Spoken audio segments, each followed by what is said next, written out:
Welcome to TV20 News. I'm Dan Monroe. After an extensive renovation period spanning 1.5 years, the Brooklyn campus branch of the Cleveland Public Library reopened its doors to the community. TV20's Alex McTurno was on site to capture the celebrations. Situated in the historic Brooklyn Center neighborhood, the reopening of the Cleveland Public Library's Brooklyn branch has been long awaited by the local community. For Felton Thomas, the CEO of Cleveland Public Libraries, this revitalized branch represents a powerful unifying force for diverse neighborhoods. I think what it means is the book and the community that this library provided to the overall neighborhood is so important.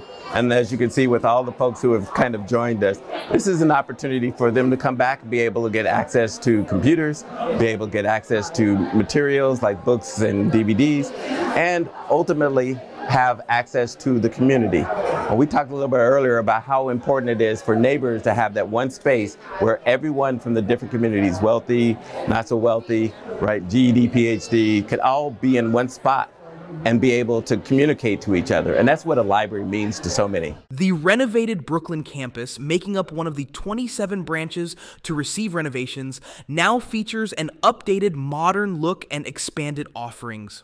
People will find here, they're going to find a brand new, beautiful collection of materials. That's books, DVDs, CDs. They're going to have access to computers. There's cafe-style seating around the branch, a community room, as well as 2 meeting spaces, one of which has a piano, so anybody that wants to do piano lessons can practice in the piano room. As visitors streamed through the doors, they were welcomed by the building's new fresh layout, providing an inviting atmosphere to explore and appreciate. However, the festivities extended far beyond simply admiring the revamped spaces. The library pulled out all the stops with a range of hands-on activities. Craft stations offered opportunities for visitors to exercise their artistic talents through projects like pin making and arts and crafts. You know, we are so thankful to the taxpayers of Cleveland for investing in our wonderful public library. And it's wonderful to open this branch today. It represents the community and the importance of the community coming together for free speech, free thought, and just sharing a book. As the festivities winded down, it was evident that the renovated library had already begun fulfilling its mission as a dynamic hub for learning, creativity, and civic engagement. For TV20, this is Alex McTurno. Thanks, Alex. You can now visit the now reopened Brooklyn campus at 3706 Pearl Road or call 216-623-6920 for more information. As a part of Women's History Month, TV20 is spotlighting a female-owned restaurant that has been serving customers for over 40 years. Here's TV20 reporter Errol Porter with the story behind Angela's Family Restaurant. Thanks, Dan. I'm Errol Porter, reporter for the City of Cleveland TV20, and today we are celebrating Women's History Month, and we're kicking it off right here on East 72nd in St. Clair, where Angela's Family Restaurant has been serving up dishes to the community for over 40 years. My husband wanted to be on my name, so that he's the one who picked the name Angela's Family Restaurant. Meet Angela Contos, owner of Angela's Family Restaurant. Some 40 years ago, Angela and her husband Michael bought the establishment from the previous owner, who was looking to sell it for cheap. So we picked this place up. I came and cleaned and scrubbed. Everything was so sticky. If you were sitting on the table, you would not move your hands out of it. This place was filthy. It was a long and often difficult road for Angela and her husband Michael to get to where they are today. But then, Angela had an eye-opening conversation with her husband that changed everything. And I said to him, listen, Mike, we came from Greece with nothing. So if we lose this, we're not gaining nothing. So to set him down, so my brother came for 1 week, he started cooking, and we cleaned this, and I stayed here 2 weeks out of my job to help out, and little by little, we start picking up. This is my side all the time, you know, all the time, you know, since we got married, this is my side, you know. So anything we have to do, we do it together. We have to talk and stuff like this. So we are together for many, many years, and we have a lot of success. It's the love each one has for the other that, in some way, has made Angela's Family Restaurant survive, grow, and attract a strong customer base full of regulars and those looking to try Angela's delicious food for the first time. So I fix them up, the parking lot. It was all trees and stuff like this. Now we have a tremendous business here, you know. We have a very, very rough time. Little by little, we built this up for 40-some years. Whew. Wow, what a great story and what a great time we had here at Angela's Family Restaurant right here on the corner of East 72nd and St. Clair. Thanks to them, it's all about contributing to our economic development here in the city of Cleveland, what they've been doing for over 40 years. We appreciate you. I'm Errol Porter, reporter for TV20. We are Cleveland. Thanks, Errol. Angela is still serving up delicious food at her restaurant located at 7121 St. Clair Avenue. You can call the restaurant at 216-881-1020, or a quick Google search of Angela's Family Restaurant will take you to their website to see everything on their menu. Excitement has been brewing as a groundbreaking new exhibit opened its doors at the Rock and Roll Hall of Fame. Revolutionary Women in Music celebrates the trailblazing female artists who have shaped the landscape of rock and roll and beyond. Errol Porter was on the scene for this amazing event. Thanks, Dan. I'm Errol Porter, reporter for TV20, and today we are at the Rock and Roll Hall of Fame. As we continue to celebrate Women's History Month in the city of Cleveland, we had to stop by the new exhibit, Revolutionary Women in Music. We're opening up this new exhibit. All these great artists came to help us dedicate it. It's called Revolutionary Women in Music. It's going to be open at the museum all year long, and it's one of the greatest exhibits we've done here. It's incredible. The exhibit pays homage to the fierce, fearless, and fabulously talented women who have left an indelible mark on the industry. From pioneers like Aretha Franklin and Janis Joplin to contemporary icons such as Beyonce and Taylor Swift, the exhibit spans decades and genres, highlighting the diversity and power of female voices. Expect to see the most powerful voices in music, you know, from Patti Smith to Beyonce to Liz Phair of the last 30 or 40 years, and it's an inspirational exhibit that gives you, in their voice, the power of music. This exhibit is not just about celebrating their achievements, but also recognizing the challenges they faced and continue to overcome in a male-dominated industry. With Revolutionary Women, the Rock and Roll Hall of Fame is attending to some important and urgent work. This really is something good, something necessary and long overdue. I come here to pay my respects and to acknowledge the significant work of all the brilliant, formidable female musicians who have come before me, upon whose mighty shoulders I stand. Most notably, the talents of so many black and brown female artists whose trailblazing contributions to music has so often been conveniently ignored and forgotten by a music industry run mostly by men, striving to appease the tastes of other men. So it's deliciously satisfying to me to witness here the glory of collective female expression in all its various forms and facets, the myriad of different ways in which women choose to creatively express themselves, their perspectives, skill, and wisdom. I actually grew up here in Lorain, Ohio. So, right. So, this is just, it's so good to be back home. And I moved to Minnesota. And from Minnesota, I went to LA with $20, as I was saying yesterday. And I was homeless. I lived in the street. And I just lived off of fumes and, just hopes and dreams. But we're here now. And I just want to say that this exhibit is extraordinary. And for me, I hope that you see yourselves in this. I hope that you understand that you have a story. And as my father always said to me, when you don't see yourself represented, show up. When you think you can't, show up. And always know you matter and you count. And I love you. I celebrate you. I celebrate all of you guys. And how fitting this is when it's Women's History Month. So thank you, and celebrate all the women in your life, and I hope that you enjoy it. Thank you so much.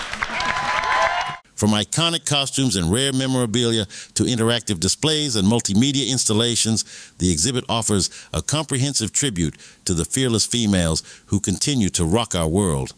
And there you have it. Continue to celebrate women in history, and thanks for joining us here at the Rock and Roll Hall of Fame for Revolutionary Women in Music. I'm Errol Porter. This is TV20, and we are Cleveland. Back to you, Dan. Thanks, Errol, for that exciting report. If you're in the downtown Cleveland area, be sure to check out the Revolutionary Women in Music exhibit at the Rock and Roll Hall of Fame. Now let's tune to our correspondent Cornell Calhoun, who was on the scene for the premiere of independent filmmaker Johnny Woo's latest cinematic project. I'm Cornell Calhoun III for TV20. We are Cleveland. I'm outside the Atlas Cinema Lakeshore 7 for Johnny Woo's world premiere film, Bullets, Brothers, and Blood. Let's go inside and get the 411. Bullets, Brothers, and Blood was an authentic labor of love for director Johnny Woo and his dedicated crew. Remarkably, this passion project was brought to fruition within the constraints of a mere 10-day shooting schedule with an extremely limited budget. Undeterred by personal health challenges, Mr. Woo's unwavering commitment propelled the production forward until its completion. One of the challenges we had was the scheduling, because we had so many people going on, the cast and crew, so schedule was a problem. The other problem I had was during that time, I got very sick, so I have a heart issue and a high blood pressure, so that makes it a little bit harder for me to do work. But overall, after we got everything done, so I was very happy.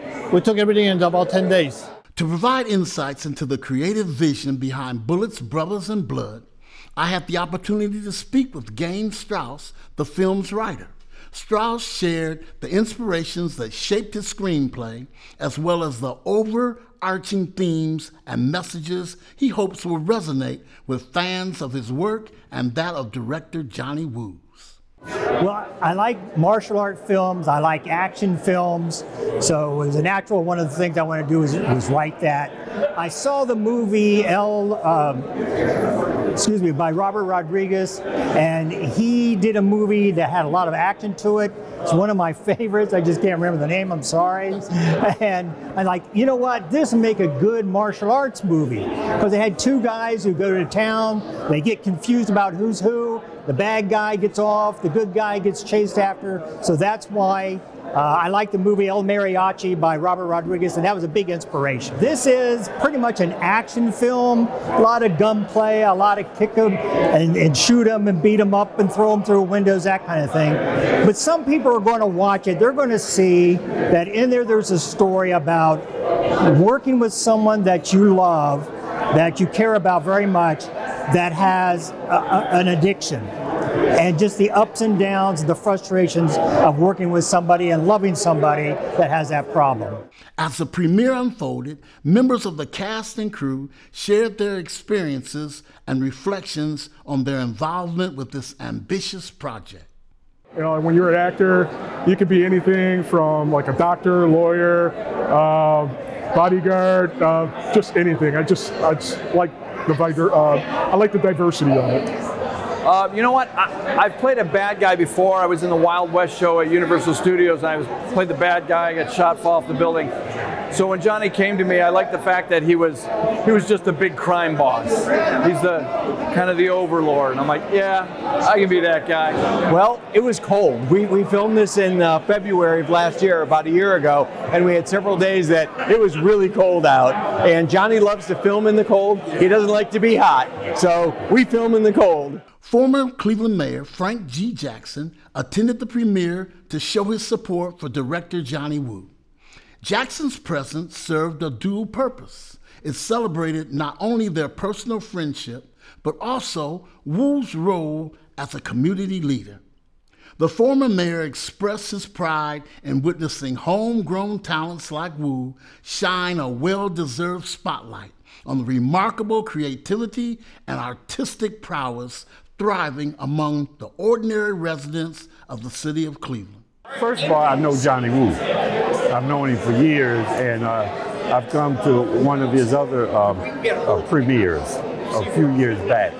And so I always try to support him.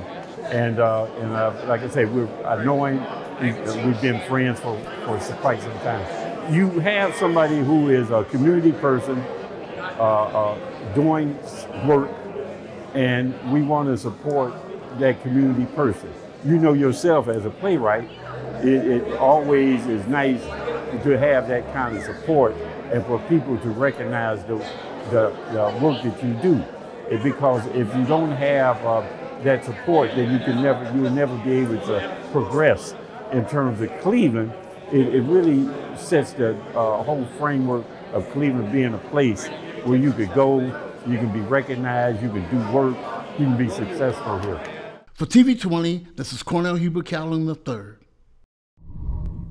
Thanks, Cal. Keep an eye out on mdifilm.com for future information about upcoming Johnny Woo productions. The Towpath Trail Lantern Parade is a celebration of light, creativity, and sustainability, welcoming spring to the banks of the Cuyahoga River. Here's TV20's Errol Porter with the story. Thanks, Dan. I'm Errol Porter reporting for TV20, and today we're at the Towpath Trail Lantern Parade, which welcomes spring to the banks of the Cuyahoga River. As dusk fell on March 9th, the Towpath Trail Lantern Parade marked its third annual celebration, ushering in the spring season with a procession of unique lantern designs contributed by local artists. So we encourage people to make homemade lanterns. We do a couple art workshops with the Cleveland Museum of Art, and then we just all gather together tonight. We take about a 1.5 mile walk on the Towpath Trail, and it's just a great way to get community together after the winter and just celebrate. A key emphasis for the lantern designs was sustainability, with all participating artists, both professional and amateur, crafting their lanterns exclusively from recycled or eco-friendly materials. We have 7 artists here who are funded by a Cuyahoga Arts and Culture grant, and those artists are encouraged to make a lantern that speaks to nature or sustainability or environmentalism.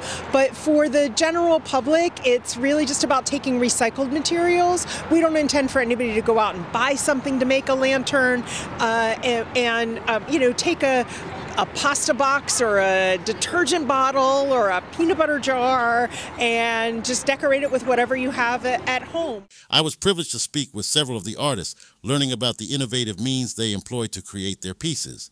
The materials repurposed range from plastic bags to discarded gas lines, showcasing how someone can turn ordinary objects into extraordinary illuminated sculptures. We got some bamboo, locally sourced bamboo, and what we did, our theme is the Green Man. We have a couple of his poles coming, and one representing winter and one representing summer, and he will be in the middle. So I'll be first with the winter, and then Green Man comes, and then we'll have wonderful, colorful summer and warm summer. So this is a trout lily, which is a native wildflower to this area, and I made it out of recycled plastic single-use bags that I sewed together kind of like a quilt over a frame of some reed, and some of the tubing that's in the center of the flower is recycled from when a gas line was being replaced on my street. This piece is called Omnipresence. It is 2 water jugs that I recycled from, I think it was Geyser Springs, and I just kind of bent them and shaped them to look like almost like what a lantern typically looks like. I wanted something to look like the lanterns that was used in the time frame of our people when we were going through the woods and trying to travel. So I kind of looked at it like that, cut it in half and like split it to give it that same effect. And I put it together to look similar to that, really. Well, I created a paper mache head and tail out of junk mail, and then I got some bubble wrap from Neighborhood Free Stuff Facebook page. Those are very handy. And I wrapped that around a wire frame, added some lights, and voila, you've got the Lake Erie Monstrous. And finally, adding rhythmic energy to the parade was the talented John Marshall High School drumline, bookending the procession with their spirited performance. They will lead us off, and then when we come back up the hill, they form a welcoming tunnel for us, and it's just a lot of fun. They help us set the tone for the night. And that, my friends, is how you usher in spring in Cleveland. And if that's any testament of how this summer's going to be, it's going to be a great one. I'm Errol Porter reporting for TV20. We are Cleveland. Thank you, Errol. Scams are everywhere, and chances are you know someone who's been tricked by one. That's why agencies across Northeast Ohio are stepping up to educate folks on how to stay sharp against them.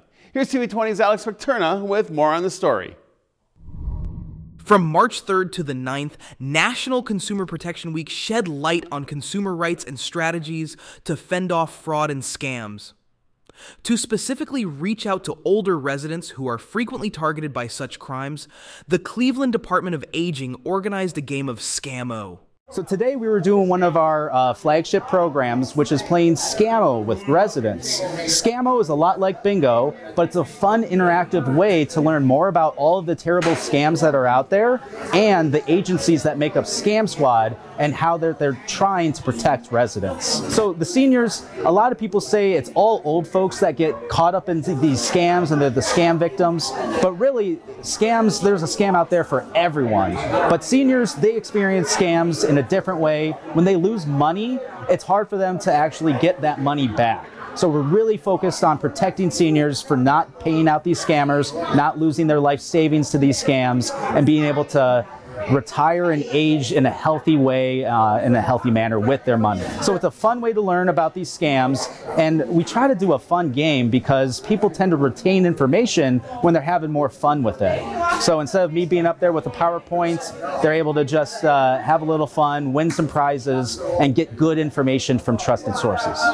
The Scam Squad comprises various organizations united in the mission of educating residents about prevalent scams and pursuing those responsible for perpetrating them. Anyone that has a footprint in our county is able to be a part of the task force, and we're really aimed at trying to protect people, county residents, from being scammed.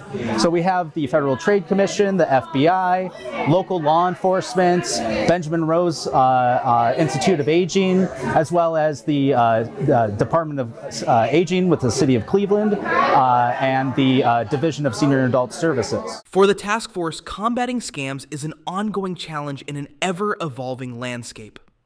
These fraudulent schemes vary widely, spanning from basic spam emails to sophisticated systems designed to seize control of individuals' finances. Come into an event like this so we can get out and make sure that people have education about the ever-changing scams and fraud that's out there, and how people are targeted as far as, you know, trying to get utility information and trying to get people to turn over personal information. So it's really important that especially seniors have access to available resources and education about utility scams and all sorts of other scams that are out there. For TV20, this is Alex Picterna.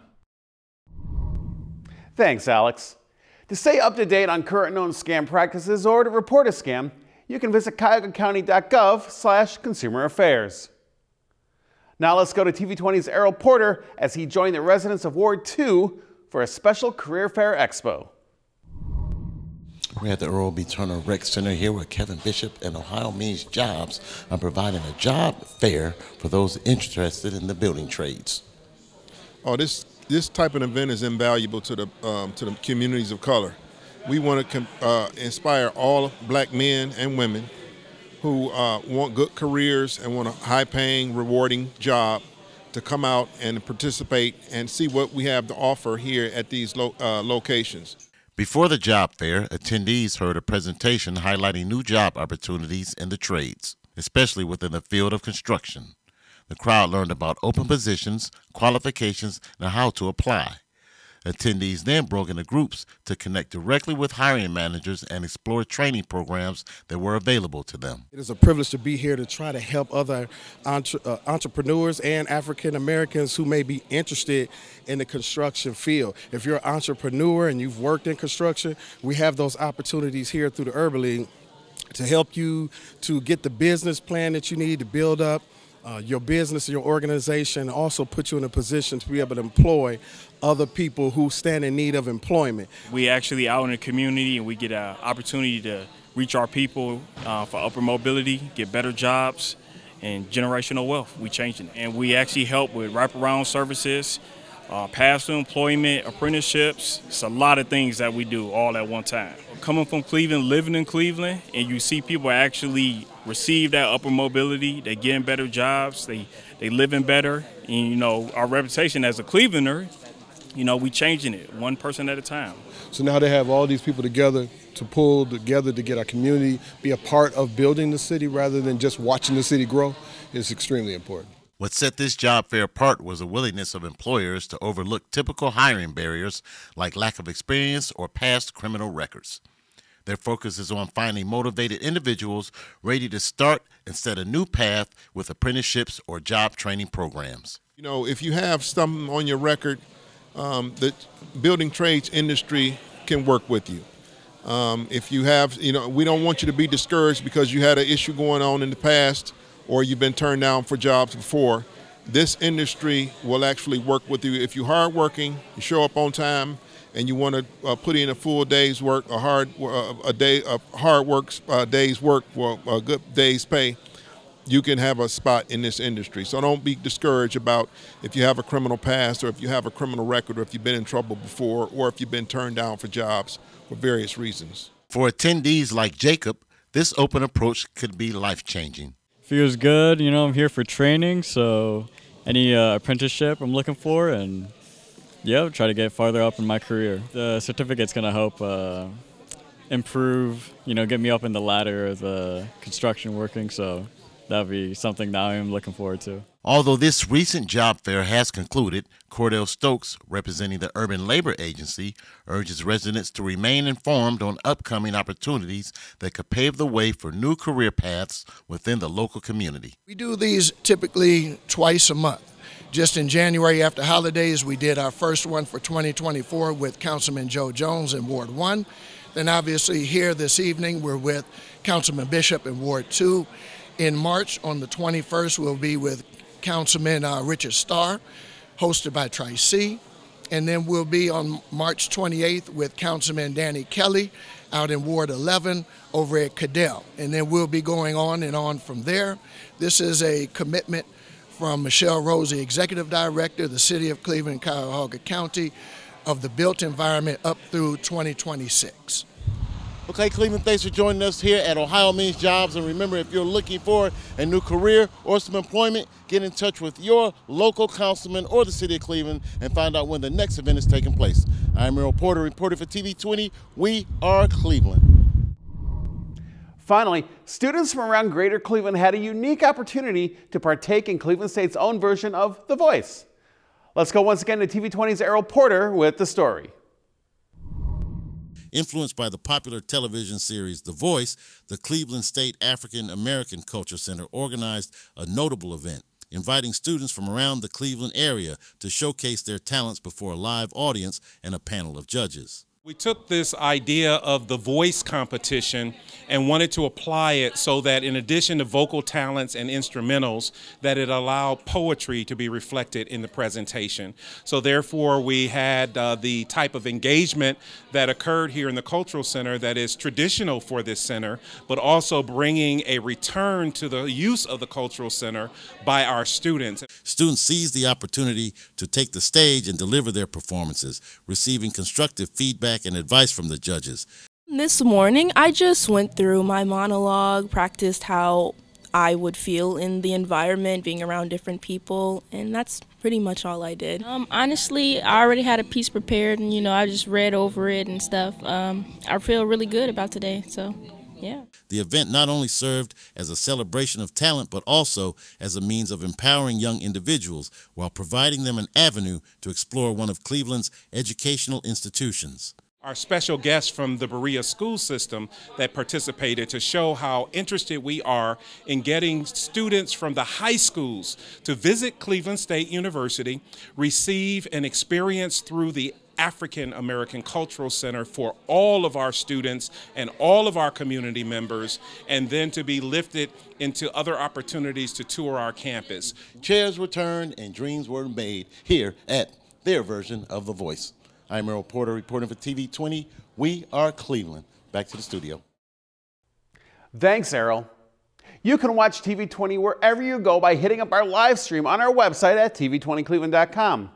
We are constantly uploading new content on our TV20 Cleveland YouTube page, so make sure you hit that subscribe button so you don't miss out on anything. You can also connect with TV20 Cleveland on your favorite social media platforms like Facebook, Instagram, and X. Thanks for watching TV20 News. I'm Dan Monroe. Be sure to stay tuned for more on TV20. We are Cleveland.